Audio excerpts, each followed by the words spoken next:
Essa é a antiga abertura do canal. Eu gostava dela. Tive que parar de usar essa abertura por questão de direitos. Saudações. Todas as séries que eu produzo aqui, incluindo essa que começarei hoje, a Metafísica do Sexo, como a que pretendo começar no ano que vem, que é a Metafísica da Guerra... Era mais magro, né? Caramba. Enfim, eu menciono logo na abertura, né, que eu iria começar, naquele mesmo dia, a série A Metafísica do Sexo. Eu, de fato, comecei ela e ela está estacionada. Ela parou no quarto número, né? Nós iremos continuar. Ela é indefinida, não tem fim. A outra série que eu comentei aí na abertura é A Metafísica da Guerra. Eu fiz só a introdução dela, né? A gente fez a introdução dela em fevereiro do ano passado. Mas veja só, mais de um ano e 2 meses, né, que ela tá atrasada. É uma vergonha pra mim, eu não ter conseguido ainda dar prosseguimento. Mas é que outras coisas apareceram, não teve jeito. Eu vou dar seguimento a essa série, é muito importante pra mim falar da Metafísica da Guerra, muito importante mesmo. Tem muita gente que conhece o canal, e que conheceu o canal, e que gosta do canal, que começou a gostar por causa dessa série que eu prometi e fiz só um número, só a introdução, só uma parte. Mas a gente vai continuar ela assim que eu puder. Vai exigir um certo cuidado na redação, então vou voltar aqui. Sobre a mesma base. Essa base é o que se chama nos meios tradicionalistas como a metafísica, ou a metafísica tradicional, e acrescenta-se esse termo tradicional para que não se confunda com a metafísica assim chamada na história da filosofia ocidental. Claro que a filosofia ocidental... Tem uma diferença entre a metafísica assim chamada pelos tradicionalistas, por exemplo, como René Guénon, Schuon, ou o próprio Júlio Evola, e a metafísica como assim chamada pelos filósofos ocidentais, ou seja, aqueles que estão inseridos dentro da tradição filosófica ocidental. Heidegger, por exemplo, usa o termo metafísica com um sentido completamente diferente, não tão completamente diferente, mas diferente daquele com que René Guénon, por exemplo, utiliza o termo metafísica. É importante dizer isso porque eu já vi pessoas confundindo as duas coisas, certo? A diferença vai ficar clara. Principalmente em suas origens, sempre esteve atrelada a essa grande metafísica. Afinal, ao contrário do que se afirma na visão moderna e racionalista, a filosofia, especialmente em suas origens, esteve inseparável, visceralmente atrelada à tradição em suas formas principalmente religiosas. A filosofia se desdobra da religião, e não através de um gesto hostil a ela, mas, pelo contrário, como uma extensão dela, uma atividade sistêmica ou sistemática surgida para dar suporte à participação do intelecto na realização do fim último visado pela religião. Um suporte, aliás, que apenas naquelas circunstâncias históricas tornou-se necessário. E isso não só entre os gregos, mas entre qualquer povo que já filosofou, como os muçulmanos, por exemplo. Enfim, essa grande metafísica, dependendo do aspecto que se quer enfatizar, também recebe o nome de sabedoria tradicional. Seu ensinamento consiste na revelação, na recordação, na comunicação dos sistemas e esquemas que fundamentam ou que estruturam a existência ou a manifestação. Isto porque a existência e a manifestação não podem ser tratadas como bastantes em si mesmas. O fundamento de uma coisa não pode ser localizado no perímetro da coisa mesma. O fundamento é algo lançado na origem, e que se confunde com a origem. E a origem de qualquer coisa física só pode estar localizada além dessa coisa física mesma. Então é lícito falar em metafísica. Qualquer metafísica temática, a metafísica do sexo, a metafísica da guerra, a metafísica do dinheiro, enfim, é apenas um setor dessa grande metafísica. Essas divisões são recortes de valor mais didático, digamos assim, pois, por definição, a metafísica constitui uma unidade irredutível, uma unidade que antecede suas partes, que tem precedência ontológica sobre elas. Eu pretendo fazer muitos vídeos explicando um pouco dessa sabedoria tradicional, mas este que você assiste agora visa apenas apresentar uma introdução ao modo como se pode acessar essa metafísica, ou melhor, ao modo como nós podemos dispor de uma miríade de conhecimentos, inclusive científicos e modernos, para abrir acesso a ela. Em outras palavras ainda, como é possível ao homem de tipo atual e contemporâneo, como é possível a ele aceder a essa sabedoria tradicional? Sempre que eu me referir à metafísica neste canal, e não apenas à metafísica, este vídeo ajudará a entender o modo pelo qual eu estou manuseando esse material todo. Portanto, foi necessário fazê-lo para expor um pouco do tratamento que eu dou e darei aos temas, como também para me defender antecipadamente de algumas críticas, ou talvez acabe por multiplicá-las. Para o homem moderno, mergulhado em uma cegueira sem precedentes, um tipo de cegueira que já foi chamado justamente de cegueira metafísica, a sabedoria tradicional não está, por assim dizer, à mão, como se não bastasse estarmos deslocados do mundo da tradição, ou seja, expulsos daquela redoma simbólica que cobria toda a existência e fornecia, assim, quase automaticamente as chaves para a compreensão dos ensinamentos tradicionais. Enfim, como se não bastasse isso, as próprias cadeias de transmissão dessas chaves esotéricas encontram-se hoje rompidas, dissolvidas, cada vez menos fidedignas, deixando essas chaves cada vez menos acessíveis. Claro que, se você puder adentrar alguma ordem esotérica, faça-o. Mas eu estou convencido de que, ainda assim, será necessário que em seu esforço, além de precisar contar com o que se chama de graça, será preciso fazer uso de um conjunto de ciências ou saberes, porque o termo ciência já está distorcido e viciado, que não são estritamente tradicionais, para remover a camada de sujeira do coração do homem, o coração ou locus do intelecto, o receptáculo das luzes divinas, que são a substância dessa sabedoria. Enfim, para remover essa poeira do espelho, para remover a crosta dessa superfície de modo a torná-la mais translúcida, como era em seu estado original na pré-existência, o homem moderno não pode abrir... Vocês que assistiram o vídeo recente, que tem a entrevista do Sean, que ele fala do olho do coração, e que ele fala que essa recordação da verdade está encoberta por camadas de gelo, ele faz isso mesmo, né? Encoberta pelo gelo. Essa expressão me marcou muito, e já nesse vídeo aqui, eu já uso ela. Eu acho que é exatamente assim que o homem que atende a essa vocação espiritual se sente quando sai de uma piscina de ateísmo. Ele sente de fato como se estivesse sendo removida do coração dele essa camada de gelo. Aí eu usei essa figura aqui. Para remover a crosta dessa superfície de modo a torná-la mais translúcida, como era em seu estado original na pré-existência, o homem moderno não pode abrir mão de certos conhecimentos, inclusive aqueles fornecidos pelas ciências como a antropologia, a psicologia, a história, que podem ter verdade, mesmo que transitória, para o aspirante. Mas o ponto principal nesse vídeo é que todos esses saberes e conhecimentos constituem uma hierarquia. E pelo fato de essa hierarquia organizar verticalmente várias ciências e saberes em ordem de importância, eu a chamo, na falta de um termo melhor, de hierarquia sapiencial. Esta hierarquia eu não estou inventando. Ela responde a um princípio organizativo que é o mesmo do cosmo.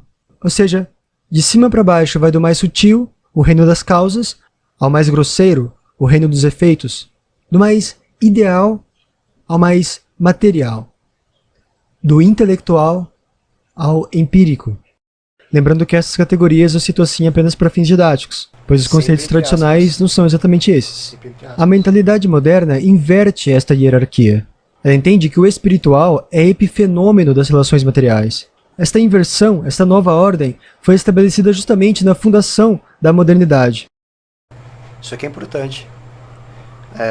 A ordem tradicional defende que o reino das causas é o reino mais sutil, certo? É o metafísico. E o dos efeitos é o grosseiro, o físico. E o mundo moderno inverte as coisas, né? O ápice disso é, como eu sempre repito, o marxismo, que formula que as ideias do ser humano, o espírito humano, ou de um povo, seja o que for, são consequências, são um efeito das condições materiais. Onde é que se tem as causas sendo colocadas no mundo da matéria e as ideias no mundo dos efeitos, então nós já temos uma inversão moderna. A sublevação das forças inferiores, residentes na matéria. O inferior impõe seu reino próprio, a matéria, como novo centro organizador, como novo centro hierarquizador, e rebaixa o superior ou espiritual. Desloca-o conceitual e esquematicamente de causa dos fenômenos a efeito dos fenômenos. A metafísica diz respeito a uma ordem de conhecimentos imutáveis. Já os saberes modernos, que tomam seu modelo da ciência, são por definição mutáveis, em constante inovação. A metafísica, a sabedoria tradicional, não tem como progredir. Ela já está perfeita, sempre esteve perfeita. Enquanto as ciências modernas é que vão se modificando o tempo todo, tendo em vista algo que elas enxergam como um aperfeiçoamento. Isso aí é fundamental, cara. Isso é fundamental. Caramba, os textos que eu fazia na época eram muito melhores, né? Enfim, isso que eu acabei de dizer é muito importante. Essa sabedoria já está perfeita. A sabedoria tradicional, a metafísica tradicional, ela já está perfeita.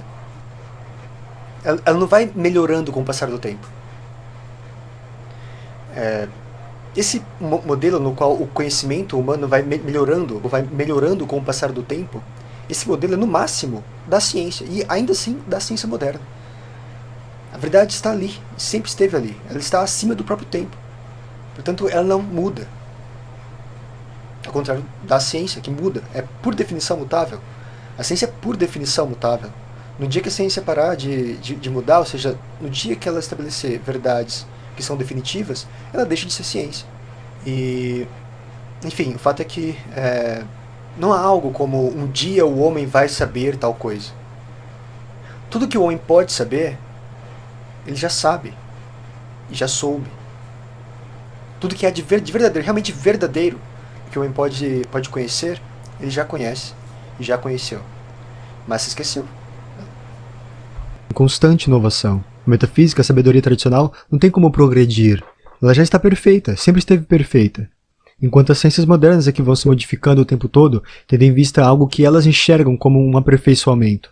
O imutável e imóvel tem precedência, tem preeminência sobre o que é mutável e imóvel. Do mesmo modo que um suporte fixo tem precedência, tem preeminência sobre aquilo que gira em torno dele. O tempo mesmo gira em torno do polo, deste eixo imóvel. O tempo é dependente deste suporte supratemporal, enquanto este suporte é independente do tempo. Assim, os conhecimentos forjados pelo homem, originados e dissolvidos no tempo, jamais podem ser comparados aos conhecimentos transmitidos ao homem pelo polo, cuja fonte está fora do tempo mesmo. Por estas e outras, a metafísica está acima de todas essas ciências temporais, principalmente as modernas. O homem não inventa esses conhecimentos através de operações racionais, e sim os recebe através das vias que são conhecidas pelos profetas e místicos. Ora, no mundo tradicional, toda filosofia e toda ciência se amparam em uma profetologia. Lembrando que, para alguns filósofos muçulmanos, Platão era considerado quase literalmente um profeta. Portanto, eu não estou inventando esta hierarquia. Ela sempre existiu e está subjacente nas obras de alguns grandes tradicionalistas. Eu estou apenas atualizando as condições de inteligibilidade daqueles às quais eu me dirijo. Então, nessa hierarquia sapiencial, começando de baixo para cima, temos as ciências empíricas, ou modernas. Ora, em que elas podem ajudar aquele que queira aceder à sabedoria tradicional? Nós sabemos que as ciências empíricas baseiam-se, na verdade, em atitudes mentais. Elas supõem ou pressupõem toda uma epistemologia, toda uma ontologia. Mas justamente por essas estarem tão fixadas à sensualidade humana e ao caráter factual das coisas, elas podem contribuir sendo úteis a quem esteja precisando elucidar fenômenos dessa natureza. E por que alguém com pretensões espirituais precisaria elucidar esses fenômenos? Ora, o modo de operação intelectiva tradicional não ignora as coisas encontradas no concreto e no factual, e sim as submete a uma hermenêutica que as conduz ou reconduz ao seu sentido. O que, se quiserem, conduz a coisa ao seu arquétipo. E para tal, é preciso que a pessoa enxergue bem essas coisas e fatos. A ciência moderna é cega e apenas tateia a realidade, achando erroneamente que basta submeter este tatear obtuso a certas deduções para extrair dele conclusões gerais e abstratas válidas. Porém, se por um lado o tato é um sentido obtuso, por outro, é importante ao espírito ter um bom tato.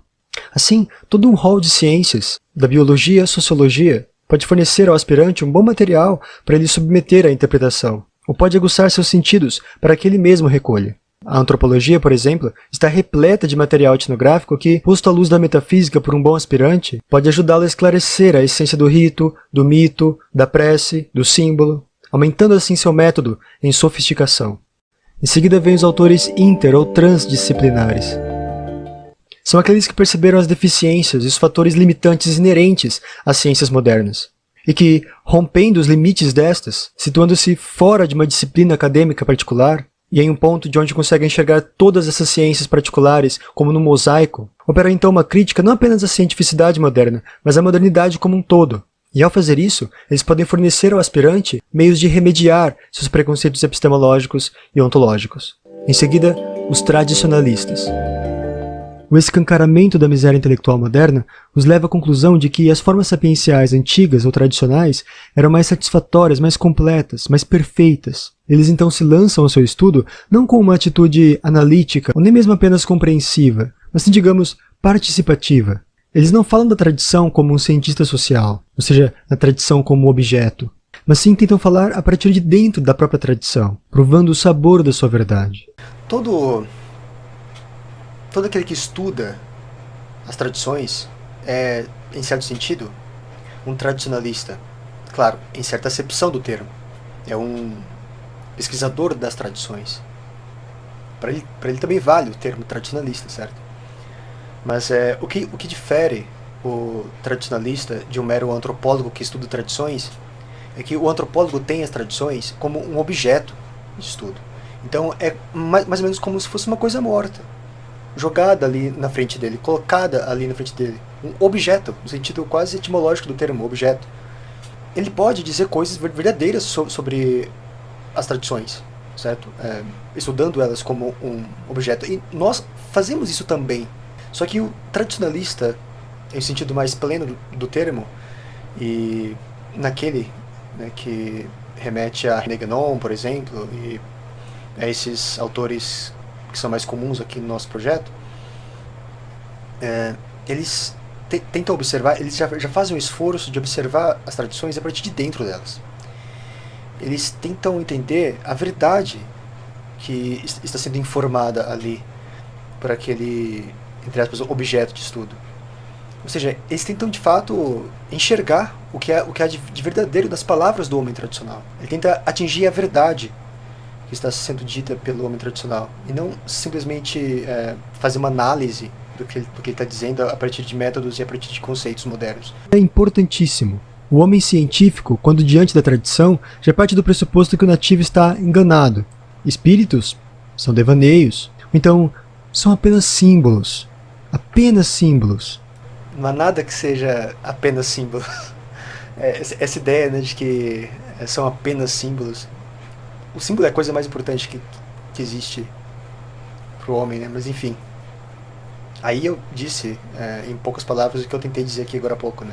O homem científico, o cientista social, quando diante da tradição, ou de uma sociedade tradicional, ou de um homem tradicional, ele já parte do pressuposto de que são apenas representações, são apenas modos de expressão da sua identidade étnica, né? São apenas coisas que têm uma certa utilidade econômica para aquela tribo, coisa e tal. Mas não, o homem tradicionalista, e não o científico apenas, o tradicionalista verdadeiro, ele tenta entender a verdade e compreender que aquilo que está sendo dito é verdadeiro, é de fato verdadeiro. Para isso é preciso um certo trabalho de purificação de todo aquele lixo de preconceitos ontológicos modernos, né, que o cientista traz pela sua própria formação. As academias são assim. Os métodos das ciências sociais são criados e reproduzidos nas universidades, já completamente arraigados em uma concepção profana de mundo. E isso tem que ser remediado para que o antropólogo se torne, ou o sociólogo, ou o psicólogo, enfim, se torne um tradicionalista no sentido mais elevado do termo, como esse que a gente está tentando esclarecer. Mais tosco ainda, pois reduz o símbolo à sua função meramente expressiva e comunicativa, esvaziando-o de efetividade e verdade. O tradicionalista, o autêntico, já se coloca ele mesmo como um aspirante à verdade das tradições. Ele tenta vivenciar esses símbolos, decifrá-los para, através dessa hermenêutica, operar sobre si a transmutação que esses símbolos o prometem. Não se pode dar a mesma importância ao escrito de um tradicionalista e ao escrito de um cientista, como um antropólogo de escola positivista, por exemplo. Este segundo já pressupõe que a situação humana, sob vigência do mito, está mergulhada em engano, e que o destino de libertação desse engano, de aperfeiçoamento da humanidade, vai no sentido da racionalização do seu mundo. A religião e a metafísica serão como a infância e a adolescência da humanidade, a razão sendo sua fase adulta.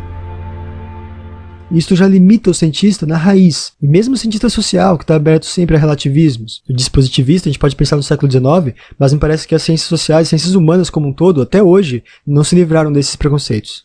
Esses preconceitos humanistas, racionalistas, progressistas, materialistas ou mesmo ateístas. Já o tradicionalista entrevê, mesmo que nebulosamente, a verdade da religião e da metafísica. Entende que a razão jamais pode ser um fim em si mesmo, mas no máximo um meio, um instrumento, Um instrumento e, como tal, não superior à religião e à metafísica, e sim subordinado a elas. Que quando se liberta, se declarando independente, não faz senão desvairar-se, tresloucar-se. Em seguida, vêm os filósofos. E aqui, claro, eu me refiro à filosofia de tipo pré-socrático, à filosofia platônica, neoplatônica ou mesmo escolástica, mas também, o que é muito importante, a filosofia de tipo tradicional, como a islâmica, as védicas, as extremo-orientais, com as quais uma filosofia como a platônica, por exemplo, apresenta flagrantes parentescos.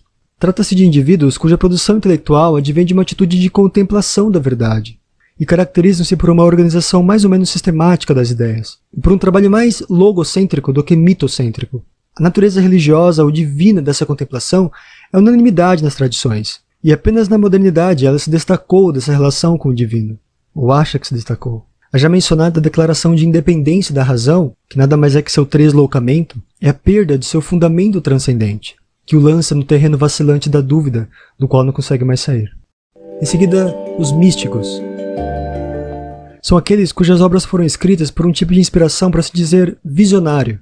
Eles não apenas revelam aos capazes de os entender os segredos da tradição, as chaves esotéricas, como dão testemunhos, descrevem sua peregrinação pelo chamado mundus imaginalis, que não é um mundo fantástico, certo? E sim, pelo contrário, um mundo mais real do que este, na medida que está mais próximo da perfeição e do ser do que este mundo nosso, que está mergulhado nas contingências. E eles receberam as condições para tal, ou através de uma iniciação, ou através de um esforço próprio, que tem o efeito de uma iniciação. Própria entre aspas, porque sempre há agentes ocultos colaborando numa tal empreitada. Um místico também pode ser um filósofo e vice-versa. Eu os coloco acima dos, por assim dizer, meramente filósofos, porque seu testemunho advém de uma ascensão às estações espirituais, fazendo dele, desse testemunho, mais perfeito ou menos imperfeito que o dos filósofos, que apesar de receberem muitas luzes, estão sempre muito suscetíveis a um uso excessivo da especulação. O testemunho do místico é registrado e comunicado dentro do sistema simbólico e mítico, mas isso não significa que ele o elabore dessa forma. Seu testemunho é sincero. O que ele faz não é dramatizar a verdade que ele experimentou em um palco simbólico e mítico. Trata-se, isto sim, de experiências reais, com entidades reais, que, além de tudo, além de serem reais, tem também uma função simbólico-mítica. Em seguida, uma categoria que a gente pode chamar de profetas. Não há tempo para discutir aqui a fundo o estatuto do profeta. Basta dizer que eles são pessoas preparadas desde a pré-existência para servir a verdade como seus emissários. É primordialmente através deles que chegam aos homens seus sistemas tradicionais, isto é, a tradição particular entendida como um todo orgânico, que abarca de sua parte interna, espiritual, a parte externa e legislativa. Todo profeta é um místico, mas nem todo místico é um profeta. Em algumas escolas islâmicas, se afirma que Allah enviou 124 mil profetas à humanidade, mas se entende que a mensagem que eles entregaram sempre foi essencialmente, ocultamente, a mesma. Cada um transmitindo a mensagem conforme as condições de inteligibilidade do respectivo povo, o que em si já explica de uma só vez tanto a unidade subjacente das religiões como sua diversidade no planeta. As instruções dos profetas aos homens podem ser, com o passar do tempo, distorcidas conforme muitas variáveis. É através dos profetas que chegam aos homens os livros revelados. Cada religião tem seus próprios critérios para identificar o que seja um livro revelado, mas em geral um livro revelado foi um livro ditado por Deus mesmo ou por um intermediário. Os textos revelados são a autoridade máxima da hierarquia sapiencial. Nada que seja verdadeiro pode estar em desacordo com ele. Isto não é de forma alguma limitador, pois o próprio estilo dos livros revelados concede aos homens uma pluralidade de operações hermenêuticas.